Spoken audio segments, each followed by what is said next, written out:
ఉంటాం. అది కాదు కదా దేవుడు కావాల్సింది. దేవుణ్ణి ఎప్పుడైతే ప్రియారిటీ ఇస్తామో, లేదా మన యొక్క ప్రాధాన్యతలు దేవుణ్ణి ఎక్కడ పెడతాం అంటే ఒక 3వ ఆప్షన్గా 4వ ఆప్షన్గా పెడతాం. ఫస్ట్ నా దగ్గర డబ్బు ఉంది, డబ్బుతో ఏ సమస్య వచ్చినా నేను తీసుకోగలను. లేకపోతే నాకు పలుకుబడింది సంఘంలో, వాళ్ళ దగ్గర నాకు పని చేయకపోతుంది. లేకపోతే నాకు ఇంకో విషయం ఉంది, దాని ద్వారా నేను ఏదైనా సాధించగలుగుతాను అనుకుంటాను. కానీ ఇవన్నీ ఫెయిల్ అయిన తర్వాత అప్పుడు మనం దేవుడి దగ్గరికి వస్తాం. దేవుడా దయచేసి అని చెప్పి దేవుడి దగ్గర కాడదు, అప్పుడు బట్టుకులాడుకుంటాం. ఇదే క్రైస్తవత్వం. కానీ దేవుడు ఏమంటున్నాడంటే మొదట నా దగ్గరికి రా, ఆయన దగ్గరికి వస్తే చాలు, మిగతావన్నీ కూడా దానికి దగ్గరికి వస్తూ ఉంటాయి. కానీ మనం దాని గురించి ఎప్పుడు ఆలోచించాం. ఎంతసేపు కూడా మన యొక్క జ్ఞానం మీదనో, లేకపోతే మన యొక్క శక్తి సామర్థ్యాల మీదనో, వాటి మీద ఆధారపడుతూ ఉంటాం. కానీ దేవుడు ఏం చెప్తున్నాడంటే ప్రయాసపడి భాగం వస్తున్న జల్లర నా యొక్క పిలుస్తున్నాడు, ప్రతి ఒక్కరిని పిలుస్తున్నాడు. నువ్వు ధనవంతుడు అయి ఉండొచ్చు, నీకు పేరు ప్రఖ్యాతలు ఉండొచ్చు, ఎంతో గొప్ప స్థితిలో ఉన్నప్పటికీ కూడా దేవుడు నా మీద ఆధారపడుతున్నాడు. ఆయన లేకుండా మనం ఏం చేయలేము, మనం నిమిత్త మాత్రం. కనీసం మనం కోవిడ్ అప్పుడు మనం చూస్తుంటాం, ఇప్పుడైతే మనం ఆక్సిజన్ చాలా ఫ్రీగా తీసుకుంటాం. కానీ కోవిడ్ టైంలో ఆక్సిజన్ సంపాదించాలంటే ఒక ఆక్సిజన్ సిలిండర్ కొనుక్కోవాలని ఎంత ఖర్చు, గంటకు 5,000 వసూలు చేశారు హాస్పిటల్లో. కానీ ఆక్సిజన్ మనం కూర్చొని చాలా ఫ్రీగా ఫీల్ చేస్తున్నాం. దేవుడు అంత గొప్పవాడు కదా. ఒక దేవుడిని ఆహ్వానించాము, హృదయంలోకి మన పాపంలో ఒప్పుకున్నాము, దేవుడిని మనం ఫస్ట్ ప్రియారిటీ ఇస్తూ ఉన్నాం. నెక్స్ట్ మన జీవితంలో కలగాల్సింది ఏంటంటే మన జీవితంలో మార్పు లేకపోతే దేవుని ఒకటి ఉంది. కొరింథీయులకు రాసిన పత్రిక 2వ కొరింథీయులకు రాసిన పత్రిక 5వ అధ్యాయం 17వ వచనం. 2వ కొరింథీయులకు రాసిన పత్రిక 5వ అధ్యాయం 17వ వచనం నేను చదువుతానండి. ఎవడైనా క్రీస్తునందున యెడల వాడు నూతన సృష్టి, పాతవి గతించినవిగో క్రొత్తవాడు. క్రీస్తునందు ఎప్పుడైతే నువ్వు దేవుని నీ జీవితంలో ఆహ్వానించావో, ఎప్పుడైతే నువ్వు మారు మనసు చెందావో, ఎప్పుడైతే దేవుడి దగ్గర నువ్వు వచ్చావో, ఎప్పుడైతే నీ ప్రియారిటీస్ అని దేవుడి మీద పెట్టున్నావో, అప్పుడు నీ జీవితంలో మార్పు రావాలి. అప్పుడు నువ్వు నూతనంగా సృష్టింపబడినట్టు, నూతనంగా నువ్వు జన్మించినట్టు. నీ పాపాలని దేవుడు ఏం చేస్తున్నాడు? కీర్తన గ్రంథం నూతనంగా తయారైపోయిన తర్వాత నీలో పాత స్వభావం ఉండకూడదు, నువ్వు ఎప్పుడు కూడా కొత్తగా ఉండాలి. దేవుడు కొన్ని నియమాలను, కొన్ని ఆజ్ఞలను మనకి ఇచ్చాడు. నీవు ఎంత మాత్రము శత్రుత్వము కానీ, లేకపోతే ఎంత మాత్రం అసూయ కానీ, లేకపోతే కుళ్ళు కానీ, ద్వేషం కానీ ఇతర మీద ఉండకూడదు. నేను వల్ల నీ పొరుగును నువ్వు ప్రేమిస్తూ ఉండాలి. ఈ లక్షణాలన్నీ కూడా దేవుడు నీలో ఉండాలంటున్నాడు. క్రైస్తవుడు ఉండాలంటే ఈ లక్షణాలను నువ్వు కలిగి ఉండాలి. ఇవన్నీ కలిగి ఉంటే జీవితంలో మార్పును చూడగలం. ఈ మార్పు లేకుండా నువ్వు క్రైస్తవుడుగా మారావని చెప్పేసి, నువ్వు క్రైస్తవుడుగా ఉన్నావని చెప్పేసి చెప్పుకున్నాను ఎంత మాత్రం ప్రయోజనం కాదు. నువ్వు నీ మార్పు సంతృప్తి కోసమో, లేకపోతే ఇతరుల మెప్పు కోసం నువ్వు క్రైస్తవుడుగా చెప్పుకుంటున్నావేమో, కానీ అది నువ్వు మోసం చేసుకుంటున్నట్టే. నీలో ప్రేమ లేకపోతే, నీలో సంతోషం లేకపోతే, లేకపోతే నీలో నువ్వు ద్వేషాన్ని కలిగి ఉంటే అది దేవుని అవమానిస్తున్నట్టే. దానితో పాటు నిన్ను నీవు ఆ యొక్క నిత్య నరకంలోనికి ఒక హైవే వేసుకుంటున్నట్టే. నీ జీవితంలో మార్పు లేకపోతే, నీ యొక్క ప్రవర్తనలో మార్పు ఉండాలి, నీ యొక్క అలవాట్లలో మార్పు ఉండాలి, ఇతరుల యొక్క నువ్వు ప్రేమ కలిగి ఉండాలి, కృతజ్ఞత కలిగి ఉండాలి. ప్రతి విషయంలో కూడా దేవుడికి స్థానం ఇస్తూ ఉండాలి. మొదటి స్థానం అంటే ఎప్పుడు 4వ స్థానం 5వ స్థానం కాదండి, మొదటి స్థానం ఇస్తూ ఉండాలి. ఎప్పుడు నువ్వు స్వార్థపూరితంగా ఉండకూడదు, స్వార్థపరుడుగా ఉండకూడదు. ఇతరులకు సహాయం చేసేవాడిగా ఉండాలి. నీ పొరుగువారికి నువ్వు ప్రేమిస్తూ ఉండాలి. ఒక సంఘటన ఉంది. ఒక తోపుడు బండి మీద ఒక ఫ్రూట్స్ అమ్ముకున్నాను, అరటిపళ్ళు లేకపోతే పళ్ళు అమ్ముకున్నాను. అతను ఎప్పుడు కూడా తన యొక్క బండిని ఎక్కడ పెట్టుకున్నామంటే ఒక వైన్ షాప్ దగ్గర, ఒక మందు షాప్ దగ్గర, సారాయి షాప్ దగ్గర పెట్టుకుని తన యొక్క వ్యాపారం చేసుకుంటుంటాడు. ఉదయం నుంచి సాయంత్రం అక్కడే ఉండేవాడు. అక్కడ తన ఆలోచన ఏంటంటే ఆ వైన్ షాప్ నుంచి తాగొస్తూ ఉంటాడు. తాగొచ్చిన వాళ్ళకి ఏవో ఒక కుళ్ళిపోయిన పండు, లేకపోతే ఏవైనా దెబ్బతిన్న పండు వాళ్ళు తాగిన మైకుల్లో ఉంటారు కాబట్టి వాళ్ళకి ఎట్లా కూడా కంటగట్టేసి, చెడిపోయిన సరుకులు కూడా వాళ్ళు కంటగట్టేయచ్చు అని చెప్పేసి అతని యొక్క ఆలోచన. అలానే తన యొక్క కాలాన్ని వెలిగిస్తున్నాడు, అలానే మోసాలు చేస్తున్నాడు, అలానే తిరుగుతున్నాడు. కానీ ఒకరోజు ఏం జరిగిందంటే అతను ఒక పెద్ద సభకి వెళ్ళాడు, ఉద్యోగ సభకి వెళ్ళాడు. అక్కడ వెళ్ళాడు, దేవుని యొక్క వాక్యం ఉన్నాడు. వెళ్ళిన తర్వాత అతని యొక్క మనసులో అతనికి మారు మనసు కలిగినారే, నేను చేస్తున్న తప్పు, నేను చాలా పెద్ద తప్పు చేస్తున్నాను కదా, ఎంత మోసం చేస్తున్నాను కదా అని చెప్పేసి ఆయనకు ఒక ఆలోచన వచ్చింది. ఆ నెక్స్ట్ డే అతను ఏం చేశాడంటే తన యొక్క తోపుడు బండి ఉదయాన్నే తోసుకుంటూ వెళ్ళి ఆ వైన్ షాప్ దగ్గర పెట్టలేదు, ఎక్కడో దూరంగా. అంటే వైన్ షాప్ దగ్గర అంటే ఎంతోమంది వచ్చిపోతూ ఉంటారు, అక్కడైతే యాక్సెస్ ఉండదు, జనాలు వచ్చిపోతూ ఉంటారు, జనం కోసం పెద్దగా వెతుక్కోవాలి అని అక్కడ పెడుతూ ఉంటాడు. కానీ ఎప్పుడైతే వాక్యం విన్నాడో తన మారు మనసు చెందాడో వెంటనే ఆ బండిని తీసుకెళ్ళి చాలా దూరంగా ఒక చెట్టు కింద, మనిషి కూడా పెద్దగా రాదు కానీ అక్కడ పెట్టాడు. 2 రోజులుగా ఆయన వైన్ షాప్లో పనిచేసే కుర్రాడు చూస్తున్నాడు. సరే 2 రోజుల తర్వాత వెళ్ళాడు, అన్న ఏంటి నువ్వు ఇప్పుడు బండి ఇక్కడ పెట్టలేదు, అంత దూరంగా పెడుతున్నావు ఏంటి అంటే, నేను రాత్రి దేవుడు 2 రోజుల క్రితం దేవుడు యొక్క వాక్యం అన్నాను, నేను ఎంత పెద్ద తప్పు చేస్తున్నాను నాకు అర్థమైంది, అందుకు వైన్ షాప్ దగ్గర నుండి నా యొక్క బండిని తీసివేశాను. ఇది కదా మాట అంటే. తనేమో ఆ యొక్క షాప్లోకి వెళ్ళి తనేమి మందు తాగట్లేదు, లేకపోతే అతను చేస్తున్నాడు ఆ దెబ్బతిన్న పండు, లేకపోతే ఆ బాగలేని పండు ఆ మైకులో ఉన్న వాళ్ళకి అమ్మేద్దాం అనుకుంటున్నాడు. కానీ ఎప్పుడైతే అతను వాక్యం విన్నాడో తన యొక్క తప్పు తెలిసింది. వెంటనే తన యొక్క తప్పును తెలుసుకుని ఆ వైన్ షాప్ నుంచి దూరం వెళ్ళిపోయాడు. అంటే తన యొక్క జీవితంలో మార్పును తను ఆహ్వానించాడు. ఇలా దేవుడు కూడా అదే నేను కోరుకుంటున్నాను, చర్చకు వస్తున్నా, వాక్యం వింటున్నా, మరి ఆ వాక్యం విన్నా నిష్ప్రయోజనం కదా, మరి మనం క్రైస్తవులుగా అని పిలిపించుకున్నట్టు మనం యోగ్యమా? ఈరోజు మనల్ని మనమే పరీక్షించుకోవాలి. ఇప్పుడు మనం క్రైస్తవులను అని ఇతరులు గుర్తించాలంటే, లేకపోతే మనల్ని మనం గుర్తింపు చేసుకోవాలంటే, మనల్ని మనం తెలుసుకోవాలంటే మత్తయి సువార్త 7వ అధ్యాయంలో, మత్తయి సువార్త 7వ అధ్యాయం 16 తెలుసుకుందు చివరి కాలంలో, వారి ఫలముల వలన మీరు వారిని తెలుసుకుందు. ఫలము ఎలా తెలుసు? సంతోషము, సమాధానము, దీర్ఘశాంతము, ఇలా మొదలైన ఉన్నాయి, వరుస 8 ఉన్నాయి. ఇటువంటి ఫలాలు నీలో ఫలిస్తేనే, ఈ ఆత్మీయ ఫలాలు నీలో ఫలిస్తేనే నువ్వు క్రైస్తవుడుగా ఉన్న, నీ జీవితంలో మార్పు ఉన్నట్టు. నీలో ప్రేమ లేకపోతే, నీలో సంతోషం లేకపోతే, నీలో సమాధానం లేకపోతే, ఇతరులతో ఎప్పుడో గొడవపడుతూ ఉంటే, ఇతరులపై ఎదుటిపైన ప్రేమను చూపించుకోకపోతే, నీ ఇంటిలో కానీ నీ మనసులో కానీ సంతోషం లేకపోతే, అది ఎంత మాత్రము క్రైస్తవుడుగా లేక క్రైస్తవురాలుగా అనిపించుకోండి. ఈ ఫలాలు నీలో ఫలించాలి. అప్పుడు మాత్రమే నువ్వు చర్చికి వస్తున్నావు కానీ నీలో ప్రేమ లేదు, నువ్వు చర్చికి వస్తున్నావు కానీ నీలో సంతోషం లేదు, సమాధానం లేదు, ఇవేమి లేవు, కానీ నేను క్రైస్తవుడిని అని నిన్ను మోసం చేసుకుంటున్నాం. ఈరోజు ఒకసారి మనల్ని మనం పరిశీలించుకున్నాం. నాకు ప్రేమ ఉందా లేదా, లేకపోతే ద్వేషం ఉందా ఇతరులపై? ఇతరులు మనం వారి యొక్క లోపాలను చూడడానికి మనం ముందుంటాం, కానీ మనలో మంది వెతుక్కోవడానికి లేదా మనలో ఉన్న లోపాలు మనం కూడా ఆత్మీయ ఫలాలు లేవు. ఎప్పుడైతే నువ్వు ఆత్మీయ ఫలాలు నువ్వు పొందుకుంటావో, ఇవన్నీ నువ్వు కలిగి ఉంటావు, అప్పుడు మాత్రమే నువ్వు క్రైస్తవుడుగా పిలువబడతావు. నెక్స్ట్, యేసుక్రీస్తు యొక్క సువార్తను లేదా యేసుక్రీస్తును ప్రకటించడంలో అదెంతో సవాళ్లతో కూడుకున్న వృత్తి. ఎంతో మంది ప్రాణ త్యాగాలు పెట్టేశారు, ఎంతో మంది హతసాక్షులు అయిపోయారు, ఎంతో గొప్పగా సేవ చేశారు, ఎన్నో వేలకు, ఎన్నో బాధలకు, ఎన్నో కష్టాలకు వచ్చారు. ఏదో ఈరోజు మనం ఏంటంటే పెద్ద చర్చలు పెట్టుకోవాలి, గొప్ప జన సమూహాన్ని సమీకరించాలి అనే అనే ఉద్దేశంతో మనం చర్చలు కడుతూ ఉంటాం, లేకపోతే ఎంతో గొప్ప జనాన్ని పోగు చేసుకోవాలనే ఆలోచనలో ఉంటాం. కానీ ప్రారంభ సంఘంలో లేదండి, దేవుడు వాక్యం చెప్పేటప్పుడు కొన్ని సవాళ్ళు విసిరాడు. ఎంతో మంది దేవుడు యొక్క అద్భుత కార్యాలు చూద్దామని ఏసై 3.5 సంవత్సరం సేవ చేసేటప్పుడు ఆయన యొక్క మాటలు విందామని ఎంతో మంది ఆయన వెంబడిస్తూనే ఉన్నారు. ఆయన వెంబడించి ప్రతిసారి ఆయన్ని జనాలు తగ్గించే పనిలో ఉన్నారు. ఒకసారి ఏమన్నాడంటే, మీరు నన్ను వెంబడించుకోవాలి పని అయితే మిమ్మల్ని మీరు ఉపేక్షించుకోండి అన్నారు. అరే ఏంటి, మమ్మల్ని మనం తగ్గించుకోమంటున్నాడు, మమ్మల్ని ఉపేక్షించుకోమంటున్నాడు. ఆ మాట వినమంటే సగం మంది వెళ్ళిపోయారు. మీరు అక్కడ యేసు ప్రభు ఎప్పుడైతే ఆ మాట చెప్పాడో సగం మంది వెళ్ళిపోయారు. ఇంకోసారి ఏమన్నాడంటే, మీరు నన్ను కొనసాగాలంటే అదేమి అంత ఈజీ టాస్క్ కాదు. మనం చూస్తున్నాం, మన దేశంలో మనం చూస్తున్నాం, మణిపూర్లో, లేకపోతే ఉత్తరప్రదేశ్లో, లేకపోతే గుజరాత్లో, కాశ్మీర్లో ఎటువంటి దాడులు జరుగుతున్నాయి, ఏ విధంగా చంపేస్తున్నారు.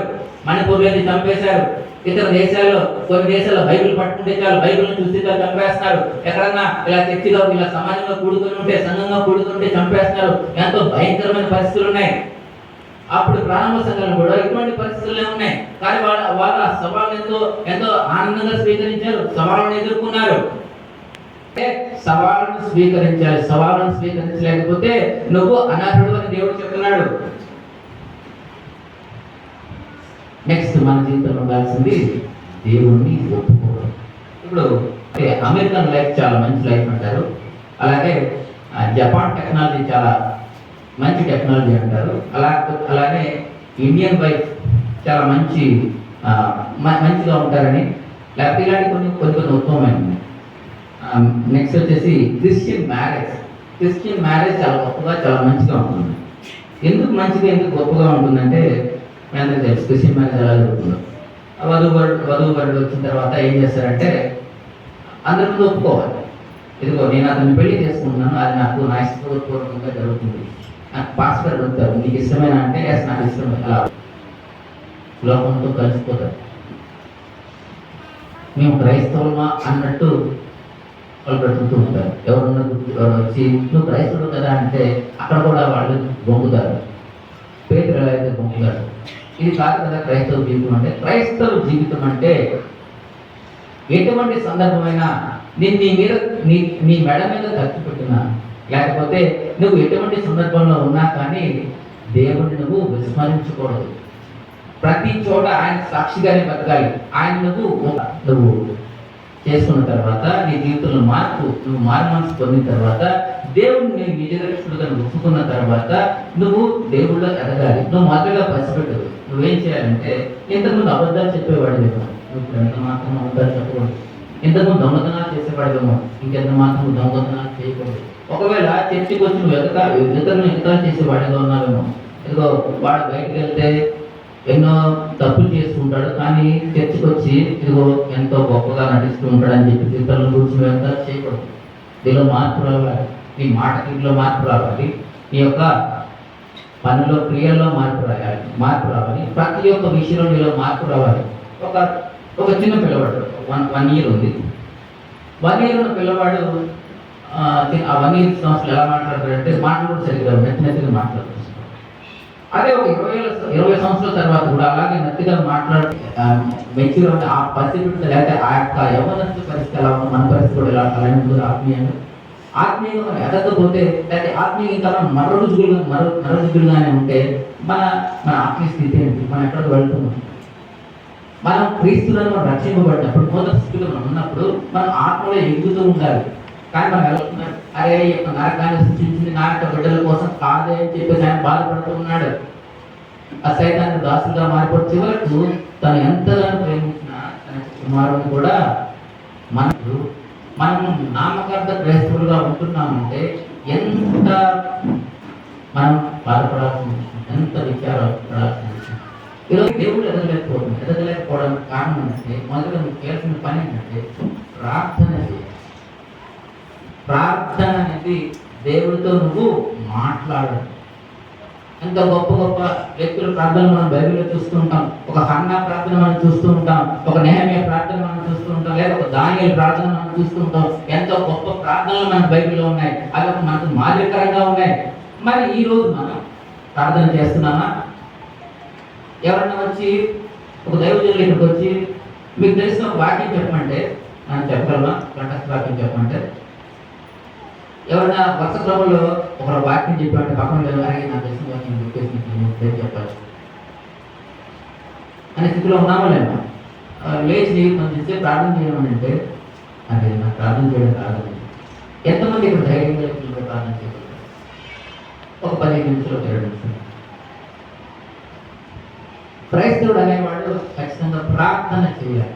ప్రార్థనలోనే శక్తి ఉంది, ప్రార్థనలోనే ఒక గొప్ప బలం ఉంటుంది. ప్రార్థన జస్ట్ మన శిష్యుడికే తెలియదు ఎలా ప్రార్థన చేయాలి, వాళ్ళే దేవుడిని అడిగారు. ఏసే మాకు ప్రార్థన చేయడం నేర్పించినాను, దేవుడే నేర్పించాడు. ఇక్కడ కూడా మనల్ని ఊరికే వదిలేసి వెళ్ళలేదు, మన కొరకు ప్రార్థన చేయడానికి ఒకరిని ఇక్కడ పెట్టే వెళ్ళారు. రోమిలకు రాసిన పత్రిక చూద్దాం. రోమిలకు రాసిన పత్రిక 8వ అధ్యాయము 8వ అధ్యాయము. ఎంతమంది ఉదయాన్నే మొదటి గంట దేవుడికి కేటాయిస్తారు, లేదా మొదటి అరగంట దేవుడికి కేటాయిస్తారు. ఇప్పుడు మనలో ఎవరికన్నా ఒక మంచితో అపాయింట్మెంట్ ఉందనుకో, లేదా ఒక ఎమ్మెల్యే లేదా ఒక ఐఏఎస్ కలెక్టర్తో అపాయింట్మెంట్ ఉందన్నారు, ఉదయాన్నే నట్టు రావాలన్నారు అనుకోండి, మీరు ఏం చేస్తారు? లేదా మనం ఏం చేస్తాం? ఉదయాన్నే 6 గంటలకే లేచలేదు, 5 గంటలకే లేదంటారు. గొప్ప మినిస్టర్ పిలుస్తున్నా అంటే రాత్రి నిద్ర కూడా పెట్టాలి. ఉదయాన్నే లేస్తాం, 6 గంటలకి రెడీ అయిపోతాం, ఎన్ని గంటలు రమ్మంటే మా బ్రదర్ చెప్తున్నాడు 7 గంటలే ఉంటాను, 7 గంటలు వెయిట్ చేస్తాను. ఒక ఎమ్మెల్యే ఉన్నాడు, నీ హృదయమైన తలుపు దగ్గర ఆయన తలుపు కొడుతూనే ఉన్నాడు. ఇదిగో నువ్వు వచ్చి ప్రార్థన చేస్తావేమో, నువ్వు వచ్చి తలుపు తీస్తావేమో, నీ కొరకు ఆయన కనిపెట్టుకొని ఉన్నాడు. అలా ఉన్నప్పుడు నీ యొక్క రెస్పాన్స్ ఏంటి? నువ్వు దేవుడికి ఏమైనా సమయాన్ని కేటాయిస్తున్నావా? అసలు ప్రార్థనలు నువ్వు కనీసం నువ్వే ప్రార్థన చేయకపోతే నీ కుటుంబంలో వారు ఎలా ప్రార్థన చేస్తారు? నువ్వే రక్షింపబడింది. లాస్ట్ టైం ఇప్పుడు రాహాబు గురించి చెప్పారు. రాహాబు ఒక్కటే రక్షింపబడింది, తన కుటుంబాన్ని మొత్తం రక్షించుకుంది. ప్రార్థన అనేది లేకుండా కుటుంబంలో రక్షణ రాదు. ప్రార్థనే జీవాధారం. దేవుడితో నీ సమస్యలు చెప్పుకోవాలంటే, నీ సమస్యలు నీకు ఆశీర్వాదాలు రావాలంటే దేవుడి దగ్గరికి వచ్చి ప్రార్థన చేయాలి. ఎంత ఎక్కువ ప్రార్థన చేస్తే అంత గొప్ప ఆశీర్వాదాలు నువ్వు పొందుకుంటావు, అంత గొప్ప మార్పులు నీ జీవితంలో నువ్వు చూసుకుంటూ ఉంటావు. ఈరోజు ఎంత ప్రార్థన చేస్తున్నావు, ఎంత క్వాలిటీ టైం దేవుడికి కేటాయిస్తున్నావు? ఏదో మొక్కుబడిగా ఏదో ప్రార్థన చేయాలి 2 నిమిషాలు 3 నిమిషాలు కాదు, కనీసం ఒక అరగంట, కనీసం ఒక గంట రోజు మొత్తం మనం కేటాయించలేకపోతున్నామంటే మనం క్రైస్తవులుగా పిలువబడుతున్నాం. బైబిల్ మన దేహానికి ఆహారం కాదు, మనం రకరకాల ఆహార పదార్థాలు తింటుంటాం, రకరకాల ఫుడ్ పెట్టి మన శరీరాన్ని పోషిస్తున్నాం. అలాగే ఆత్మ కూడా ఆహారం కాదు. ఆత్మ వెలిగింపబడాలంటే, ఆత్మలో నిలబడాలంటే, ఆత్మీయ బలం మనం సంతరించుకోవాలంటే ఆత్మకి ఆహారం ఎక్కడి నుంచి దొరుకుతుంది? ఆత్మకి ఆహారం అనేది బైబిల్ చదువు మాట్లాడడం. బైబిల్ చదవడం అంటే దేవుడు నీతో మాట్లాడడం. దేవుడు నాతో మాట్లాడుతున్నాడనే విశ్వాసంతో చదవాలి. దేవుడు నీకు ఈ బైబిల్లో ఎన్నో గొప్ప ఆశీర్వాదాలు దాచించాడు, కానీ దాన్ని పొందుకోలేకపోతున్నావంటే అది కేవలం నీ యొక్క అసమర్థత వచ్చినా, ఎటువంటి బాధలు ఎదుర్కొన్నా. ఇప్పుడు సైనికులు ఉంటారు, మనం చూసుకుంటాం, యుద్ధంలో పాల్గొంటుంటారు. వారు యుద్ధానికి వెళ్ళే ముందు ఎన్నో రకాల ట్రైనింగ్స్ వాళ్ళు ఫేస్ చేస్తారు, ఎన్నో కష్టతరమైన అక్కడ ట్రైనింగ్ లో వాళ్ళు ఉంటారు. ఇక్కడ క్రైస్తవులు కూడా ఎన్నో కష్టాలు గుండా వెళ్ళాలి. ఇక దేవుడు చెప్తున్నాడు, పరలోకాన్ని అయితే అనుభవించాలి. క్రైస్తవుడు అంటే మేలు జరిగిపోతాయి, ఇదిగో అంత గొప్పగా అయిపోతుంది కాదు. క్రైస్తవుడు అంటే ఇట్స్ పార్సిల్. ఒక పార్సిల్లో అన్ని ఏవైతే ఉంటాయో, కష్టాలు ఉంటాయి, నష్టాలు ఉంటాయి, సుఖాలు ఉంటాయి, సంతోషాలు ఉంటాయి, గొప్ప ఆశీర్వాదాలు ఉంటాయి. అదేవిధంగా ఎన్నో నచ్చినట్టు కాదండి, ఎన్నో శ్రమంతో కూడుతున్నది. క్రైస్తవుడు అని ఎక్కడైతే మనం బైబిల్ నూతన నిబంధనలో చూస్తామో, దేవుడి యొక్క శిష్యుల యొక్క పేర్లు మనం చదువుతుంటామో, వారి గురించి మనం ధ్యానిస్తూ ఉంటామో, ప్రతి చోట యుద్ధం ఉంటుంది, ప్రతి చోట పోరాటం ఉంటుంది, ప్రతి చోట హస్తాక్షరం అనే పదం వినబడుతూ ఉంటుంది. ఎన్నో కష్టమైన పదాలు మనం వింటూనే ఉంటాం. సహిస్తారు, పాపనందు తిరస్కరించబడతారు, శ్రమ పడతారు, ఇవన్నీ పదాలు మనం చూస్తూనే ఉంటాం. క్రైస్తవుడు అంటే వీటన్నిటిని దాటుకొని వెళ్ళాలి. అంత ఈజీగా కాదండి. ఎన్నో ప్రారంభ సంఘంలో ఎన్నో దేవుడి యొక్క శిష్యులు ఎన్నో కష్టాలు నష్టాలకు వచ్చారు. కొంతమంది పేతురు అయితే తలకిందులో తిరుగుబడి పడ్డాడు, ఎంతో మంది మనకి కోసారు, ఇలా ఎన్నో బాధలు భరించారు. కొంతమంది అయితే కళ్ళు గుళ్ళు పీకేశారు. క్రైస్తవ జీవితం అంటే ఎన్నో సవాళ్లతో కూడుకున్నది, ఎంతో కష్టమైన, అంత ఈజీగా కాదండి. ఇవన్నీ నువ్వు ఎదుర్కొన్నప్పుడు మాత్రమే కానీ దేవుడి యొక్క నిత్యంలోకి నువ్వు అడుగు పెట్టలేవు. మన సమయాన్ని ఎంతో టీవీ గురించో, లేకపోతే అడ్డమైన పుస్తకాలు చదవడంలోనో, లేకపోతే సెల్ ఫోన్లో సర్ఫింగ్ చేయడంలో, లేకపోతే ఫేస్బుక్, యూట్యూబ్లో ఎంతో సమయాన్ని మనం వ్యర్థంగా మనం ఖర్చు చేసుకుంటాం. కానీ దేవుడు ఏం చెప్తున్నా అంటే, దినములు చెడ్డవి కనుక, ఎఫెసీయులకు రాసిన పత్రిక 5:15 దినములు చెడ్డవి కనుక మనం సమయం పోనీక సద్వినియోగం చేసుకోవాలి. దినములు చెడ్డవి. టైం అనేది ఎంతో విలువైనది, మనం వృధా చేసుకుంటున్నాం. నెక్స్ట్ వచ్చేసి మన దేహం ఎంతో పవిత్ర. మన దేహము మనలో ఉన్న పరిశుద్ధాత్మక ఆలయం. ఈరోజు మన యొక్క దేహాన్ని ఎలా వాడుతున్నాం, మన యొక్క పనులు ఎలా ఉన్నాయి, మన యొక్క పనులు దేవుడికి గ్రహించాలని ఉన్నాయి, లేదా దేవుడికి అవమానం తెచ్చే విధంగా ఉంటాయి. మనల్ని మనం పరీక్షించుకోవాలి. దేవుడు చెప్పాడు, ఇలా వాళ్ళ సాత్వికం లేక, ఇంద్రియ నిగ్రహం లేక వాళ్ళు పడిపోయారు. కానీ క్రైస్తుడు అనేవాడికి ఇంద్రియ నిగ్రహం ఉండాలి. నెక్స్ట్ సమాజంలో కూడుకున్నారంటే ప్రతి ఆదివారం మనం క్రైస్తుడు అనేవాడు చర్చికి వెళ్ళాల్సిందే. దేవుడు చెప్తున్నాడు, ఏప్రిల్ రాసిన పత్రిక 10వ అధ్యాయం 24 వచనం ఒకసారి నిమిషాలు ముగిస్తానండి. ఏప్రిల్ రాసిన పత్రిక 10వ అధ్యాయము 24 వచనం. కొందరు మార్పుగా సమాజముగా పొందుతుండగా మనకు ఒకరికొకరు హెచ్చరించు ఆ దినం సమర్పించ మీరు చూసిన కొలది మరి ఎక్కువ అలా చేయొచ్చు, ప్రేమ చుట్టూ సత్యం చేయొచ్చు. 7వ రోజు ఖచ్చితంగా విశ్రాంతి దినం, అది దేవుడికి ఇవ్వాలి. ఆ టైంలో ఖచ్చితంగా చర్చ రావాలి. చర్చ అనేది మన యొక్క ఆత్మను సరిచేసుకున్నటకు ఒక ప్రదేశం, లేకపోతే మన అర్పణలు కానివ్వండి, మన కానుకలు కానివ్వండి సమర్పించుకున్నటకు ఒక గొప్ప ప్రదేశము. ఈ యొక్క చర్చికి ప్రతి వారం రావాలి. క్రైస్తవుడు అనేవాడు ప్రతి వారం చర్చికి రావాల్సిందే. ఆ రోజు ఇంకే పనులు పెట్టకూడదు. తన వ్యాపారం కానీ తన ఉద్యోగం కానీ అవన్నీ పక్కన పెట్టాలి. 7వ రోజు ఎంతో పవిత్రమైన రోజు, దేవుడికి అది సబ్బాత్ దినం, దేవుడు కేటాయించాల్సిన సమయం. కానీ మనం కొంతమంది ఏం చేస్తూ ఉంటామంటే ఏమిలో గంట పోయితే చాలు, లేకపోతే చివరిలో ఆశీర్వాదం ఇచ్చేటప్పుడు వెళ్తే చాలు. ఇది కాదు కదా దేవుడు కోరుకుంటుంది. దేవుడు 6 రోజులు నీకు ఇచ్చాడు, నువ్వు కష్టపడు, నీ వ్యాపారం చేసుకో, నీ ఉద్యోగాలు చేసి ఏవైనా చేసుకో, కానీ 7వ రోజు ఖచ్చితంగా నువ్వు నా సన్నిధిలో ఉండాల్సిందే. నాకు కృతజ్ఞతాస్తులు చెల్లించాల్సిందే. ఇవేమి చేయవు, కానీ నువ్వు క్రైస్తవుడుగా పిలవాలని నేను కోరుకుంటున్నాను. చివరిగా నువ్వు క్రీస్తుకు సాక్షిగా నిలబడాలి. సాక్షిగా నిలబడడం అంటే ఇప్పుడు ఎవరు ప్రతి ఒక్కరికి వాక్యం చెప్పారు, అందరూ వస్తున్నారు, వాక్యం అందరూ చెప్పలేదు, చెప్పలేదు.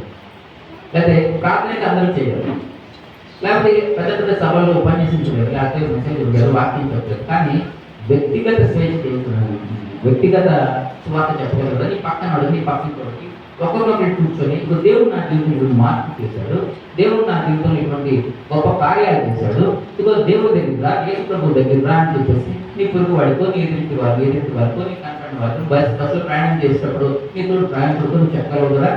దేవుడు మనకి ఇచ్చిన ఒక భారణ, ఒక పని మనకి ఇచ్చాడు. సర్వ లోకానికి వెళ్ళి సర్వ సృష్టికి స్వార్థం ప్రకటించమని చెప్తున్నాడు. కానీ మనమేం చేస్తాం? ఈరోజు స్వార్థం ప్రకటిస్తున్నామా? ఒకవేళ అందరికీ స్వార్థం చెప్పలేకపోవచ్చు, కానీ మన యొక్క ప్రవర్తన ద్వారా దేవుడి యొక్క వెలుగు మనల్ని ఎప్పుడైతే ప్రవేశిస్తుందో మనం వెలిగింపబడి అది ఇతరులకి వెలుగునిస్తూ ఉంటే ఎంత గొప్పగా ఉంటుంది. మన జీవితాన్ని చూసి ఇతరులు మారుతూ ఉంటే ఎంత గొప్పగా ఉంటుంది. ఏదో వాళ్ళు చర్చికి వెళ్తున్నారు, అతను క్రైస్తవుడు, అతను నీతిగా ఉంటాడు, అతను నిజాయితీగా ఉంటాడు, అది ఏ లంచం తీసుకోడు, అది ఏ చెడ్డ మాట మాట్లాడు, అది ఎంతో పవిత్రంగా ఉంటాడని ఒక సాక్షిగా నిలబడ్డా ఉంటే అది దేవుడికి ఎంత ఆనందంగా ఉంటుంది. నీ యొక్క జీవితం లేక నీ యొక్క సాక్షాత్కరమైన జీవితం దేవుడికి మహిమ చేస్తుందంటే ఎంత భాగ్యం. ఈరోజు దేవుడు అదే నడుపుతుంది, నా సాక్షిగా ఉంటాడు. పౌలు భక్తుడు అంటున్నాడు, నేను క్రీస్తుని పోలి నడుచుకున్నాను, మీరు నన్ను పోలి నడుచుకోండి అంటున్నాడు. ఎంతటి మాట అండి. పౌలు భక్తుడు నేను క్రీస్తుని పోలి నడుచుకున్నాను, మీరు నన్ను పోలి నడుచుకోండి అని చెప్తున్నాడు. ఈ మాట మనం మన పిల్లలతో చెప్పగలమా? ఈరోజు నేను చాలా ఉత్తమంగా జీవించాను, నేను చాలా గొప్పగా జీవించాను, మీరు నాలాగా జీవించండి అని చెప్పేసి మన పిల్లలు మనం చెప్పుకోవాలన్నమాట. కానీ పౌలు భక్తుడు చెప్తున్నాడు, నేను క్రీస్తుని పోలి నడుచుకున్నాను. క్రీస్తుని పోలి నడుచుకోవడం అంటే మన స్థాయి ఎలా ఉంటుంది, మన స్థానం ఎక్కడ. క్రైస్తవుడుగా నేను చెప్తూ ఉంటాను నీ స్థాయి. దేవుడు ఈరోజు నేను అదే అడుగుతున్నాడు, నువ్వు క్రైస్తవుడు అయితే, నువ్వు క్రైస్తవుడుగా జీవించాలనుకుంటే నిన్ను నువ్వు తగ్గించు, నీ జీవితాన్ని మార్చుకో అని చెప్పేసి దేవుడు ఈరోజు నిన్ను ఆహ్వానిస్తున్నాడు. దేవుడు ఎప్పుడు రెడీగానే ఉన్నాడు, కానీ నువ్వే నీ హృదయాన్ని ఓపెన్ చేయట్లేదు. దేవుడిని నీ యొక్క హృదయంలోకి ఆహ్వానించట్లేదు. నువ్వు ఎప్పుడు కూడా ఆ యొక్క విగ్రహాలను నీ యొక్క హృదయంలో పెట్టుకున్నావు, నీ యొక్క హృదయంలో పెట్టుకున్నావు. వాటిని బయట తీసేది ఎప్పుడైతే దేవుడికి స్థానం ఇస్తారో ఆటోమేటిక్గా అభివృద్ధి జరిగిపోతూనే ఉంటాయి. ప్రార్థించు, బైబిల్ ధ్యానం చేయి, దేవుడితో సమయాన్ని గడుపు, నీకు కుటుంబంతో సమయాన్ని గడుపు, కుటుంబంగా ప్రార్థించు, ప్రతిరోజు కుటుంబారాధన చేసుకోండి. ఇవే కదా దేవుడు కోరుకుంటుంది. ఏదో గొప్ప కొండలు బట్టలు పడుతుందని ఇవేం చెప్పట్లేదు దేవుడు. జస్ట్ ప్రార్థన చేయ, బైబిల్ చదువు, మాదిరికరంగా జీవించి చెప్తున్నాడు. ఇంత చిన్న సమయం చేయడానికి మనం ఎంతో బతికిస్తున్నాం. ప్రార్థన